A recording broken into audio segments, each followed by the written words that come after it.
Yo fundé una empresa sin saber exactamente cómo hacerlo. Y la verdad que, aunque siempre había tenido ganas de hacerlo, nunca me había puesto a investigar cómo se tenía que hacerlo. Nunca había leído un libro de cómo fundar una empresa. Nunca había tomado realmente un curso de negocios. Y aún así logré recaudar 7 millones de euros. Este video te va a servir no solo si quieres emprender.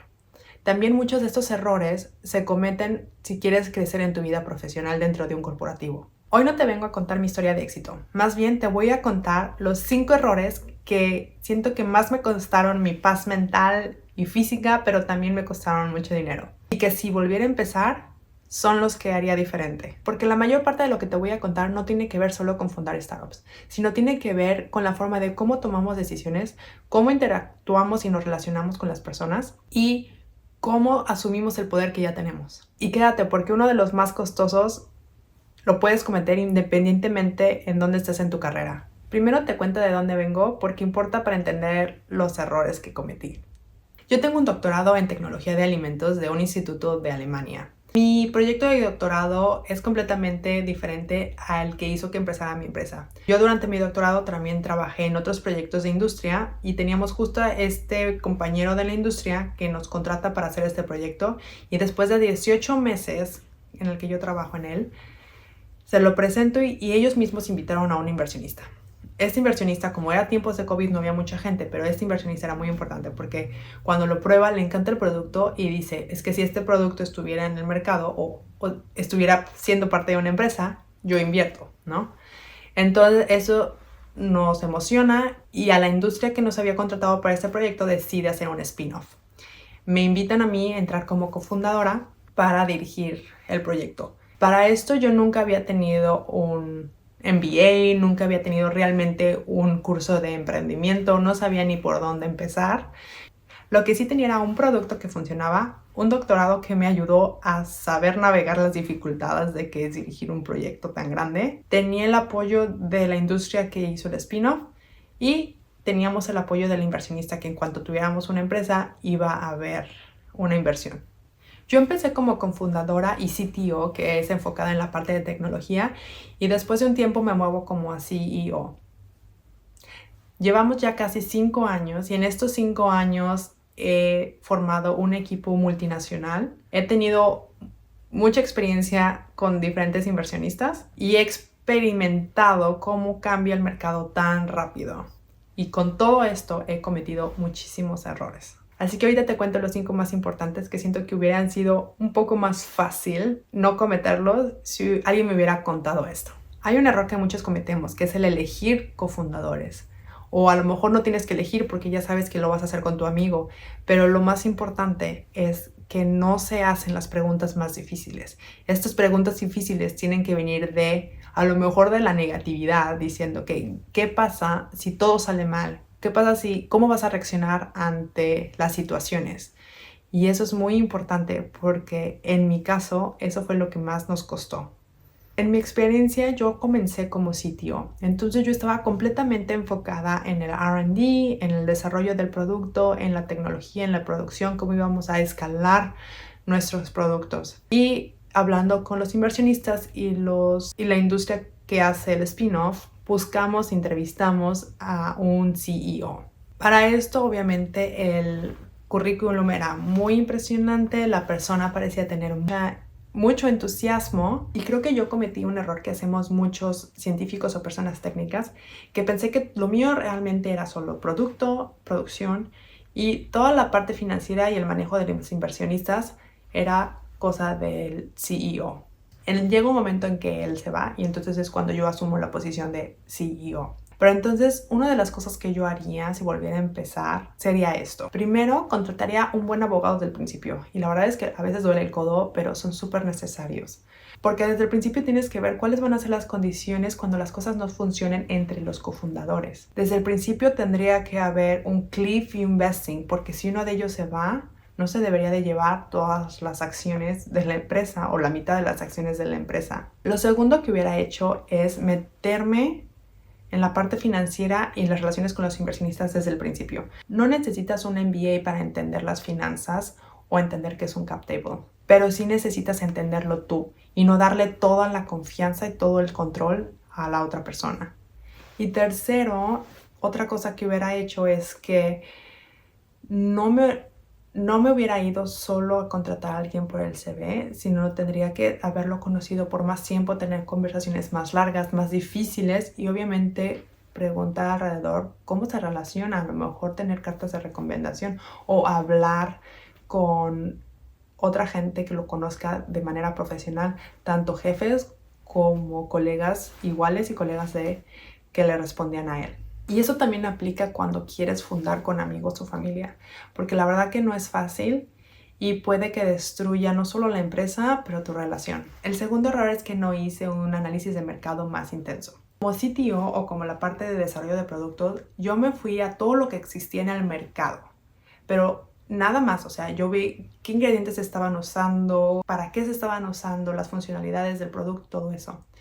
Pero en cuanto hacemos la empresa, o más bien antes de decidir hacer la empresa, no hicimos, ok, ¿quiénes están pidiendo este producto? ¿Quién lo están buscando? ¿Lo van a comprar? Si les gusta, ¿les va a servir como está?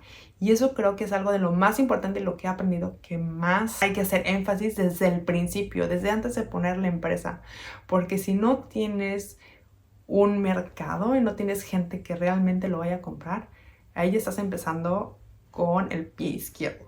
Para el producto que yo desarrollo sí tenía algunas pruebas de consumidor, pero todas eran muy reducidas y dentro del instituto donde yo estaba. Y no sabíamos a quién le íbamos a vender. Íbamos a ir a B2B para la empresa, íbamos a ir a B2B para gastronomía y hoteles, íbamos a ir a B2C, que es para el supermercado, o íbamos a ir directo a los clientes. Habíamos asumido respuestas en lugar de investigarlas. Nosotros asumimos que traer nuestro producto al supermercado iba a ser el mejor camino, íbamos a tener el mayor éxito. Y pues todo eso nos costó tiempo, nos costó dinero y al final tuvimos que hacer de todas formas un análisis de mercado, pero ya lo hicimos más tarde. Así que lo que hubiera hecho diferente es eso, contratar a una buena agencia de análisis de mercado para preguntarle a más gente, tener más feedback. A lo mejor ahora con tanta inteligencia artificial también es más fácil hacer cuestionarios y mandarlo a todos tus conocidos y que ellos lo compartan,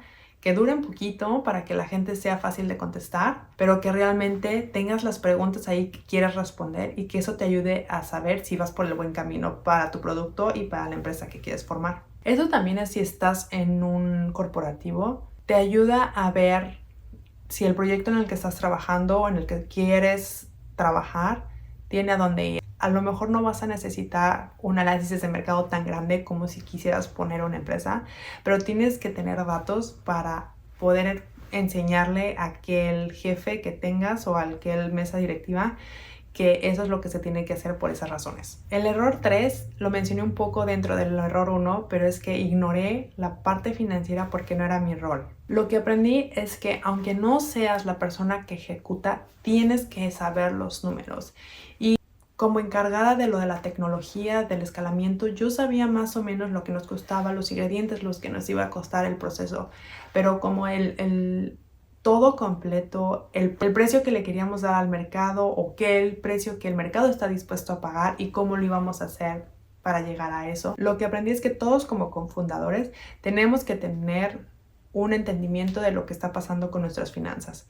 Porque yo como CTO entendía lo que nos costaba los ingredientes o lo que nos iba a costar la producción, pero no me había metido que cuánto es el precio que el consumidor está dispuesto a pagar y cómo le vamos a hacer para llegar a esto, qué significa con los ingredientes que estamos usando y con el procesamiento que estamos pensando utilizar. Cuando yo tomo la posición de CEO y empiezo a meterme en todo esto, creo que algo de lo que hice bien es que nunca inflé los números. Hay veces que te encuentras con los planes de negocios de otras startups o de otros negocios y ves un crecimiento gigante, pero no siquiera sabes cómo van a hacerle para llegar ahí por donde están, el equipo que tienen, la tecnología que tienen o lo que sea, pero lo hacen así porque piensan que es algo que los inversionistas quisieran ver. Y sí, obviamente los inversionistas quieren ver un regreso de sus inversiones demasiado alto, pero creo que si inflas demasiado los números, vas a meterte en más problemas de los que te ayuda y vas a decepcionar aún más a todos y a ti mismo, ¿no? Así que yo siempre preferí informar a mis inversionistas de manera más realista. Obviamente hay que ser ambiciosos y tener un incremento en las ventas en el plan de negocios, pero siempre con un fondo detrás y de dónde viene todo eso y cómo le vas a hacer y que tenga como un match con la producción y con tu producto y con lo que el consumidor y los clientes están dispuestos a pagar. El cuarto error es que esperé demasiado para tomar decisiones de equipo. Y lo que me he dado cuenta es que muchas veces la gente no tiene la experiencia que dice que tiene. Y en el peor de los casos tienes gente con experiencia, pero con muy mala energía. O son muy cerrados, porque ya tienen toda esa experiencia y cuesta muchísimo trabajo cambiarlos. Porque todavía las personas que no tienen experiencia, que dijeron que tenían, pero tienen la actitud, tienen la energía, tienen la motivación, de alguna manera lo logran. Pero las otras personas cuesta mucho trabajo. Y yo teniendo un equipo tan pequeño, teniendo tantas responsabilidades, pensaba que teniendo esas personas me iba a ser más fácil delegándoles esa parte que ellos se tendrían que enfocar. Pero la verdad que esas personas con mala energía, con mala actitud o que no están haciendo bien su trabajo, hace que esa mala energía se expanda mucho más rápido con todos los demás del equipo. Así que lo que he aprendido es hay que despedir mucho más rápido y el proceso de reclutamiento tendría que ser mucho más lento, más detallado, más enfocado a la persona y a su actitud, más que a la experiencia o a su profesión que ha tenido. Lo más importante como CEO, como alguien responsable de la empresa, siempre es proteger la cultura y la energía. Sobre todo del equipo que sabes que lo va a hacer, que lo va a lograr y que está luchando contigo para salir adelante. Y esto también aplica si no eres una fundadora, pero si tienes una posición a la que quieres crecer y tienes gente por debajo también, tienes que ver cómo vas a contratarlos y cómo va a afectar esa persona alrededor. El error 5, que es el más personal y el que probablemente casi todos tenemos, sin importar en qué parte de nuestra profesión o nuestra carrera nos encontremos, es que no entendemos el poder que tenemos. Y eso a mí me costó mucho trabajo. Hubo muchos momentos que mi criterio fue cuestionado y no simplemente por cuestiones técnicas, sino por quién soy, por tener un background en ciencias, por ser migrante, por ser mujer. A veces no era explícito, pero se hacían ese tipo de insinuaciones después de una presentación o con unas preguntas o con algunas actitudes. Al principio no me daba cuenta de esos comentarios o reacciones. Me empiezo a dar cuenta y empiezo como ignorándolos, como que decía que eso es normal. Pero llegó un momento en que empecé a reaccionar, sobre todo, y no es que reaccionara enojándome, pero simplemente traerlos a la conversación o preguntarles por qué dijeron eso. Lo que más me tardé en entender es que sin mí no había empresa, que yo tenía el conocimiento técnico, que yo tenía las relaciones con con manufacturadores, con los clientes, con las personas. Lo que era diferente es entender que mi background de ciencia no es una debilidad, sino es una ventaja. Y la verdad que solo yo desde el principio podía entender exactamente todo lo que le pasaba a mi producto cuando era entrevistada por medios, cuando era hablar con inversionistas, cuando era hablar con manufacturadores.